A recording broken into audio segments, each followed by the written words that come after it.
Greetings, I am Herbert Erpaderp, and welcome back to the shop. Not the farm? No, today I'm in the mood for buying stuff, like this shiny new-ish tractor. Another one? Yep, another one. I saw this in the discount section and just couldn't help myself. I also like that for some reason it's sitting on a hay bale. I've no idea how those got there, but they are there and I can't seem to get rid of them. Maybe it's a special display technique to make you say, oh hey, look at that. Boo! Boo this man! What? I also decided to buy some more land, because how else are we going to take over the world? Obviously some time has passed between buying the tractor and this land. My plan, at the moment, is to buy all of these fields in the upper left corner of the map. They'll be good for crops like barley, because I don't have to go too far to sell the straw, and the big railway silo thing is a convenient, free storage location. I also plan to set up a flour mill and bakery around here eventually, but that's for future Herbert to worry about. In the meantime, I have some more things to add to my little sheddy area. Probably a good spot for it. That will give us weed killing stuff. You know what I mean. I also want, I think this is the one that gives you seeds. Do I want to put that? That probably would make it annoying to use that if I put the silo next to it.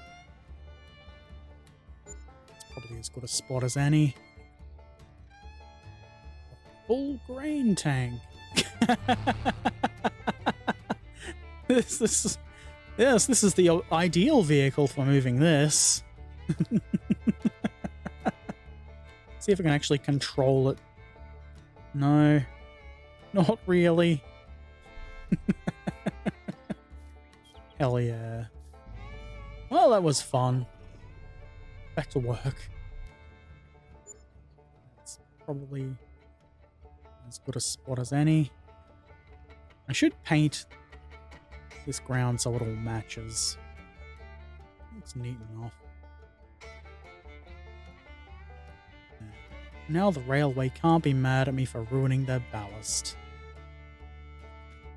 I also did the same over on this area too. And here's the fire hydrant I installed because driving to the river to fill this truck was becoming a pain in the dick.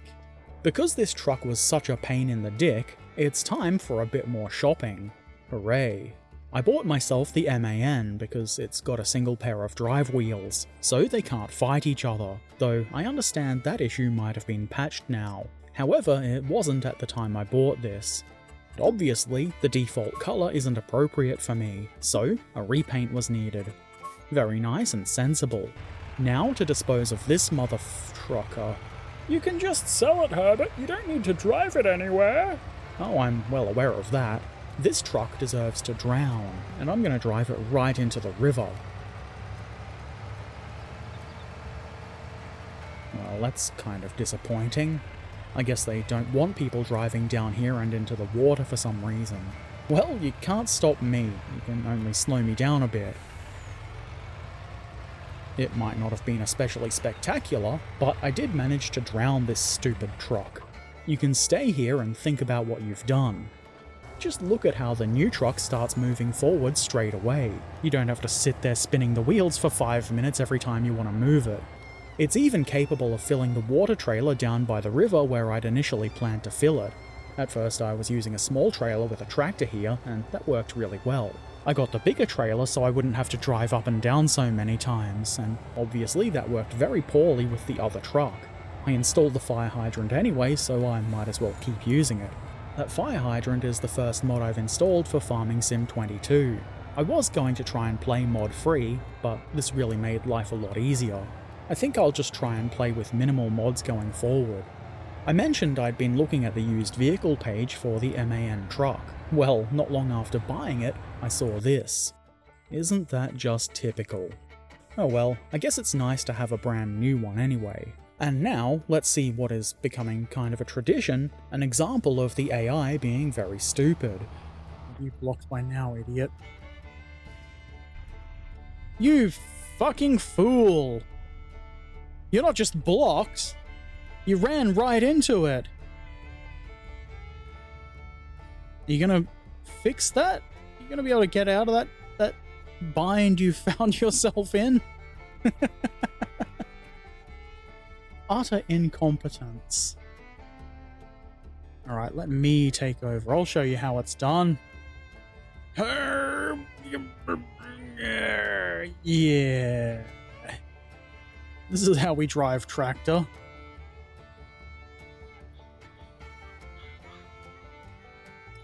Unhook it, maybe. That probably wasn't the best spot to park that, in retrospect.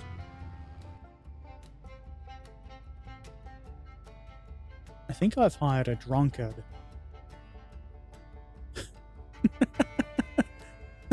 Look at him go. And how about some examples of me being a bit stupid? I bought this fancy new seeder. Well, not new. It's another one from the used vehicle section. I thought, Well, this is gonna be great. It's got such a wide working area. This will save me plenty of time. but it won't plant right over the top of the oilseed radish, which I've decided to plant between crops. Turns out, if you read things, you often get an explanation of what's happening. The seeder I was previously using mentions that you don't need to plough or cultivate before using it. This one does not. You know what doesn't count as cultivating? Mulching. I tried it anyway, and I was a bit disappointed when it didn't work. I figured hiring a cultivator was probably the best course of action. I don't really want to have to cultivate before each planting. It kind of defeats the purpose of getting a bigger seeder to get things done quicker. Anyway, it did work, and getting the barley planted felt like a bit of a victory at that point. I let the helpers go for it. After all, they do a much neater job of that kind of thing than I do, so I did some mowing. Leaving grass on the ground is like leaving money right there on the ground.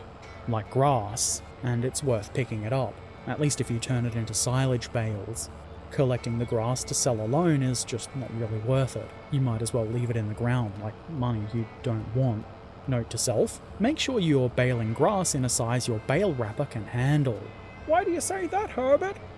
No reason. I spent a while working the fields and saving my dollary dues, and now it's time for more spending. I needed $350k for the farmhouse, and between saving that and buying the house, there was a patch, which introduced this very cheap crap shack. This would have been really good to have at the start. The only reason to have a farmhouse, besides looking cool I guess, is so that you can skip time by sleeping. For 20k, that crap shack would have been glorious. I have the money for the nicer house, so I might as well buy it. I don't want to live in a crap shack anyway. I noticed that I couldn't place the house right up against the footpath like I was able to earlier, which is kind of annoying. I wanted to have a bit more space on my land that I could use for other things. You can see I painted in some flat grass to be sure that there wasn't anything blocking the house like with the shed, but no cigar, or tree stumps or anything else. I can't place it exactly where I want it, so I'm gonna cry about it later, but I placed the house anyway. It's still a good location, and there's a good view. I'll probably put some more greenhouses or something in later, but that's for future Herbert to worry about. Current Herbert still has a lazy 300k burning a hole in his pocket, so more land. This one comes with some nice big patches of grassland. Grass that can be turned into silage. Isn't that exciting? I think for today that's about it. The farming continues. As always, you are more than welcome to drop by Twitch and come hang out with me while I'm farming live. The link to my Twitch channel is in the description below. If you've got any questions or comments, feel free to put them in the comment section below. If you've not already done so, why not follow or subscribe for free here on YouTube? Or if you have the means, and you want to help a Herbert Erpaderp do Herbert Erpaderp things, and see my videos a bit early, consider becoming a patron. You can find links to Patreon and all of my other things like social media in the description below. And, as always, I shall return soon. So until then, be excellent to each other, have a wonderful day, and thanks for watching. Farewell.